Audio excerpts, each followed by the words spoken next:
జై శ్రీమన్నారాయణ. జై జై శ్రీమన్నారాయణ. నేను మీ సాయిరామ్ ఎస్ఆర్ తెలుగు జోన్. ఈరోజు మన వీడియోలో చాలా విశేషమైన తీర్థక్షేత్రం గురించి తెలుసుకునే ప్రయత్నం చేస్తున్నాం.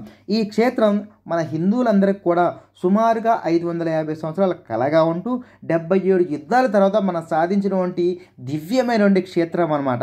ఆ క్షేత్రం మరేదో కాదు, అయోధ్యలోనే శ్రీరామ జన్మభూమి తీర్థక్షేత్రం అన్నమాట.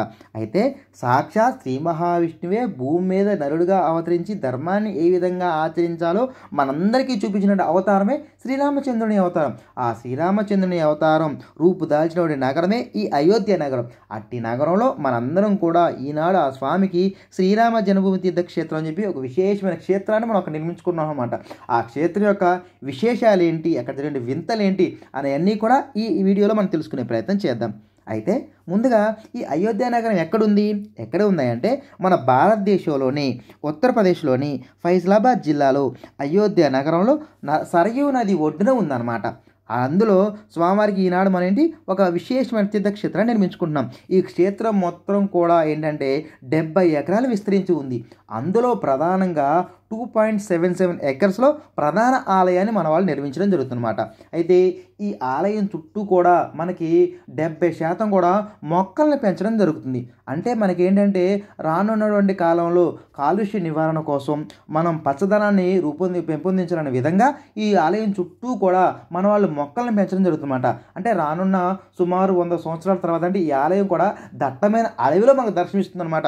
అటువంటి విశేషమైన తీర్థక్షేత్రం ఈ శ్రీరామ జన్మభూమి తీర్థక్షేత్రం అన్నమాట. అయితే ఈ ఆలయంలోకి మనం వెళ్ళాలంటే ముందు మనం తూర్పు దిశగా ఆలయ ప్రవేశం చేయాలన్నమాట. ఈ ఆలయ ప్రవేశం చేసినప్పుడు మనం 32 మెట్లు ఎక్కాలన్నమాట. అయితే ఈ మెట్లు ఎక్కలేని వాళ్ళ కోసం అంటే అధునాతంగా ఉన్నటువంటి సౌకర్యాలు అనుసరించి వీళ్ళందరూ కూడా లిఫ్ట్లని వినియోగించడం జరుగుతుందన్నమాట. అలా లిఫ్ట్లు ఎక్కిన తర్వాత ఈ ఆలయం మొత్తం కూడా మనకేంటంటే 161 అడుగుల ఎత్తుతో 360 అడుగుల పొడవుతో 233 అడుగుల వెడల్పుతో ఆలయం మన దర్శనమిస్తుందన్నమాట. అలాంటి విశేషమైన ఆలయం ఈ క్షేత్రం అన్నమాట. అయితే ఈ ఆలయం మొత్తం కూడా అంటే 3 అంతస్తులుగా మనకు దర్శనమిస్తుంది. అయితే ఒక్కొక్క అంతస్తుకి ఏంటంటే 20 అడుగుల ఖాళీ భాగం మనకు కనిపిస్తుంది అనమాట. అంటే 20 అడుగుల ఎత్తుతో ఒక్కొక్క అంతస్తు మనకు దర్శనమిస్తుంది అనమాట. అయితే ఈ ఆలయంలో మొత్తం కూడా ఏంటంటే సిమెంట్ కానీ ఇనుము కానీ వాడకుండా ఉండాలని ఒక విశేషమైన రాతితో విశేషమైన కాంక్రీట్ని వీళ్ళు తయారు చేశారనమాట.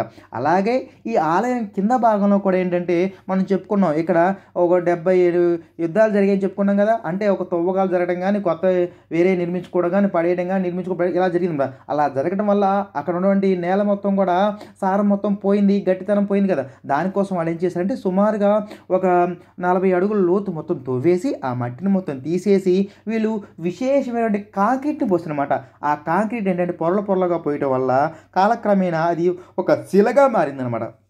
అలా శిలగా మారి గట్టిగా దృఢంగా తయారనమాట. ఇలా తయారవడం వల్ల ఏంటంటే సుమారు 2500 సంవత్సరాల వరకు కూడా మనకి చుట్టుపక్కల ఎటువంటి భూకంపాలు వచ్చినా కానీ ఈ ఆలయానికి ఏవి కాకుండా విధంగా ఈ ఆలయ నిర్మాణం చేసినమాట. అది ఇక్కడ ఒక వింతగా మనం చెప్పుకోవచ్చు అనమాట. అయితే ఈ ఆలయం నుంచి ఏంటంటే కింద భాగం నుంచి కూడా ఒక లోహాన్ని వీళ్ళ యొక్క రామ్లాల్ విగ్రహానికి కనెక్షన్ కలపడం జరిగిందనమాట. దాని ద్వారా ఏంటంటే భూమికి విగ్రహానికి వీళ్ళు ఒక రకమైన కనెక్షన్ తయారు చేయడం జరిగింది. అయితే ఇక్కడ ఈ ఆలయంలోకి వచ్చినట్టయితే సుమారుగా మనకి 392 స్తంభాలు ఉంటాయి. అలాగే 44 ద్వారాలు ఉంటాయి. అలాగే ప్రధానంగా 5 మండపాలు ఉన్నాయన్నమాట. ఆ మండపాలు ఏంటంటే నృత్య మండపం, సభా మండపం, రంగ మండపం, కీర్తన మండపం, ప్రార్థనా మండపం. ఈ మండపాలన్నీ దర్శనం చేసుకొని చూడనట్లయితే ఈ ఆలయం మనం ఏం చెప్పుకున్నాం, 3 అంతస్తులుగా చెప్పుకున్నాం కదా.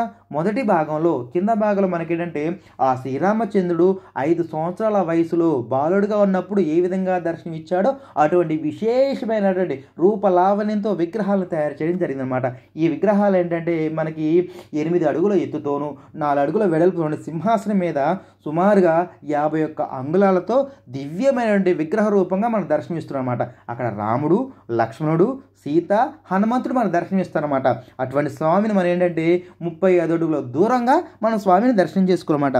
దర్శనం చేసుకున్న తర్వాత ఏంటంటే పై భాగంలో మొదటి అంతస్తులు ఏంటంటే ఆనాడు శ్రీరామచంద్రుడు తన యొక్క రాజ్యం మొత్తాన్ని కూడా పరిపాలన చేసిన ఒక దర్బార్ని నిర్మించుకున్నాడు కదా. దర్బార్కి గుర్తుగా అక్కడ రామ లక్ష్మణులతో పాటు భరత శత్రుఘ్నులతో మొత్తం 6 అక్కడ దర్శించారు. అంటే రాముడు, లక్ష్మణుడు, భరతుడు, శత్రుఘ్నుడు, సీతా హనుమంతులు వీళ్ళు ఆరుగురు కూడా ఆ ప్రతిమలు అక్కడ ఉంటూ ఒక దర్బాన్ని నిర్మించడం జరిగిందన్నమాట. అలా రామ దర్బాన్ని మనం మొదటి అంతస్తులో చూడవచ్చు అన్నమాట. అలా విశేషమైన ఆలయ క్షేత్రం ఈ శ్రీరామ జన్మభూమి తీర్థక్షేత్రం అన్నమాట. అయితే ఈ యొక్క ఆలయం ఎక్కడ ఉంది మనకి? ఉత్తర భారతదేశంలో ఉందన్నమాట. ఉత్తర భారతదేశంలో సర్వసాధారణంగా ఏంటంటే చుట్టూ కూడా ప్రహరీ కానీ పేర్కోట్లు కానీ ఉండవు అనమాట. కానీ దక్షిణ భారతదేశంలో ఈ పేర్కోట్లు ఉంటాయన్నమాట. ఆ విధంగానే ఈ దక్షిణ భారత్లో ఏ విధంగా పేర్కోట ఉందో అక్కడ కూడా ఒక పేర్కోటను తయారు చేశారన్నమాట. వాళ్ళు ఏం చేశారంటే ఈ పేర్కోట కోసం సుమారుగా 792 మీటర్ల పొడవుతో అంటే ఆలయం చుట్టూ కూడా ఒక పేర్కోటను తయారు చేశారన్నమాట. అలాగే దీని యొక్క వెడల్పు ఏంటంటే 14 అడుగుల వెడల్పుతో అందరూ కూడా ఆలయ చుట్టూ ప్రదక్షిణ చేసుకునే విధంగా దీన్ని నిర్మించారు. అలాగే దీనికి ఏంటంటే 2 అంతస్తులు నిర్మించారు. కింద అంతస్తులు ఏంటంటే మనకి ఈ యొక్క తీర్థక్షేత్రానికి సంబంధించినటువంటి కార్యాలయాలు ఏవైతే ఉన్నాయో వాటి కోసము, అలాగే కొన్ని మందిరాల కోసం కింద అంతస్తుని, పై అంతస్తులు ఏంటంటే అందరూ కూడా ప్రదక్షిణ చేసే విధంగా వీళ్ళు నిర్మించుకోవడం జరుగుతుందన్నమాట. అలా విశేషంగా వీళ్ళు ఈ పేర్కోటని తయారు చేశారన్నమాట. అయితే ఈ పై భాగంలో ప్రదక్షిణ చేసుకునేటప్పుడు అంటే ఆలయం చుట్టూ కూడా మనకేంటంటే ప్రధానంగా 4 మూలలో కూడా ఒక మూలలో సూర్యభగవానుడు, మరొక మూలలో అమ్మ భగవతి యొక్క ఆలయం, మరొక మూలలో వినాయకుడు, మరొక మూలన శివుడు దర్శనం ఇస్తారన్నమాట. అంటే 4 మూలలో 4 విగ్రహ స్వరూపాలు మనకు దర్శనమిస్తుంటాయి. అలాగే ప్రధానంగా ఉత్తర దిశన మనకేంటండి అన్నపూర్ణాదేవి యొక్క ఆలయం దర్శనమిస్తుంది. అలాగే దక్షిణ అనగా ఆయన ఎప్పుడూ కాపాడుకునే విధంగా ఉన్న వాడు హనుమంతుడు కదా, అటువంటి హనుమంతు యొక్క విగ్రహాన్ని మనం ఇక్కడ దర్శనం చేసుకోవచ్చు అనమాట. అంటే దక్షిణాన మనకి హనుమంతుడి యొక్క ఆలయం మనం దర్శనం చేసుకుంటాం అన్నమాట. అలాగే ఈ ఆలయంలో మనం ఏంటంటే విశేషంగా ఆ రామాయణ కాలంలో రాముడికి అనుసంధానంగా ఉన్నటువంటి మునులు ఎవరైతే ఉన్నారో, రాజులు ఎవరైతే ఉన్నారో, తన యొక్క భక్తులు ఎవరైతే ఉన్నారో వాళ్ళ యొక్క ఆలయాలను కూడా ఇక్కడ నిర్మించడం అవుతుంది. అంటే వశిష్ఠుడు కానీ, వాల్మీకి కానీ, విశ్వామిత్రుడు కానీ, అగస్త్యుడు కానీ, అలాగే నిషాదరాజు కానీ, మాతా శబరి కానీ, దేవి అహల్య కానీ వీళ్ళ యొక్క ఆలయాలు మనకు అక్కడ నిర్మించడం జరుగుతుందన్నమాట. అలాగే మనకి ఆ పూర్వంలో ఏంటంటే అక్కడైనా సీతాకూపం దగ్గర ఒక బావి ఉందన్నమాట. ఆ బావిని కూడా మనం పునర్నిర్మాణం చేశారు. అలాగే నైరుతి మూలలో ఒక శివాలయం ఉంటుంది.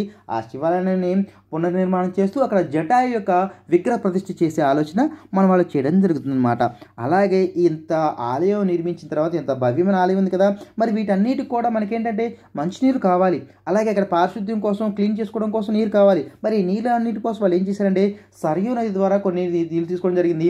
అలాగే భూగర్భంలో నీళ్లు ఇంకిపోకుండా ఉన్న విధంగా వాళ్ళ యొక్క అధునాతనమైన విషయాలను వాళ్ళు వాడడం జరిగిందనమాట.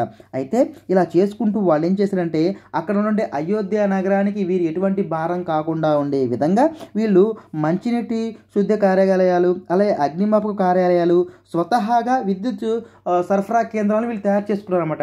అంటే ఇవన్నీ మన దగ్గర ఉండడం వల్ల ఏంటంటే అయోధ్య నగరానికి ఎటువంటి భారంగా వీళ్ళు ఉండరు అనమాట. అలాంటి విశేషమైనటువంటి కార్యక్రమాలన్నీ కూడా వీళ్ళు చేపట్టడం జరిగింది. అలాగే ఈ ఆలయం చుట్టూ కూడా ఏంటంటే నగరి సాంప్రదాయంలో ఉంటుందన్నమాట. ఇలా నగరి సాంప్రదాయంలో మనకి విశేషంగా 3 అంతస్తుల్లో శ్రీరామ జన్మభూమి మనందరికీ దర్శనమిస్తుందన్నమాట. అలాగే ఇందులో మరికొన్ని విశేషాలు తర్వాత వీడియోలు తెలుసుకునే ప్రయత్నం చేద్దాం. జై శ్రీమన్నారాయణ, జై జై శ్రీమన్నారాయణ. ఈ వీడియో మీకు నచ్చినట్లయితే లైక్ చేయండి, షేర్ చేయండి, కామెంట్ చేయండి.